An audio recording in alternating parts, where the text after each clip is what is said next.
Question number 9, function of X equal to X बटे modulus of X if X less than 0। यदि x का मान 0 से छोटा होगा तो फंक्शन का मान एक्स बटे मॉडुलस ऑफ एक्स होगा। आगे लिखा हुआ function of X equal to -1 if X greater equal to 0। यदि एक्स का मान 0 के बराबर या बड़ा होगा तो फंक्शन मान क्या होगा, -1। तो किस पॉइंट पे चेक करेंगे, एट एक्स इक्वल टू 0 पे चेक करेंगे, एट एक्स इक्वल टू 0 पे। पहला,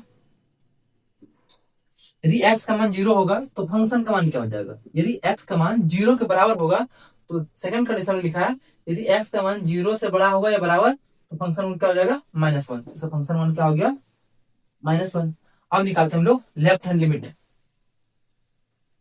LHL, left hand limit, left hand limit, limit x tends to 0 minus 0 से छोटा होगा तो फंक्शन का मान क्या हो जाएगा, देखते हैं। Limit x tends to 0 minus, यदि फंक्शन का मान 0 से छोटा होगा, यदि 0 से छोटा होगा, सॉरी x का मान यदि 0 से छोटा होगा, यदि लेफ्ट हैंड लिमिट लेंगे, यदि लेफ्ट हैंड लिमिट लेंगे x का मान पहले हमने सोचा कि 0 से, उसके यदि लेफ्ट की ओर आएंगे तो 0 से पहले क्या हो जाएगा, छोटा।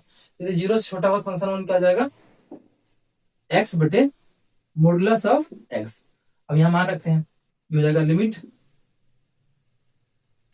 अब ये हो जाएगा h टेंस टू 0, यहाँ रखेंगे 0 माइनस h बटे मॉडुलस ऑफ 0 माइनस h, ये हो जाएगा limit h tends to minus h बटे modulus of minus h।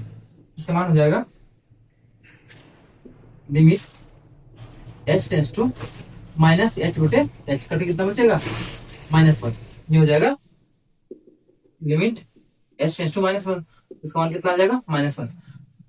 Function of x का मान कितना है, -1, इसका मान भी कितना आ गया, -1। अब निकालते हैं right hand limit, RHL, limit x tends to 0 plus function of x, limit x tends to 0 plus के लिए फंक्शन ऑफ x मान क्या हो जाएगा, यदि x का मान 0 से बड़ा होगा फंक्शन मान क्या हो जाएगा, -1। तो कांस्टेंट है उसका मान क्या हो जाएगा, -1। अब लिखेंगे since LHL equal to RHL equal to function of x, चूंकि हमारे पास लेफ्ट हैंड लिमिट का मान, राइट हैंड लिमिट का मान और फंक्शन ऑफ x का मान तीनों कैसे आपस में इक्वल है, इसलिए f of x is continuous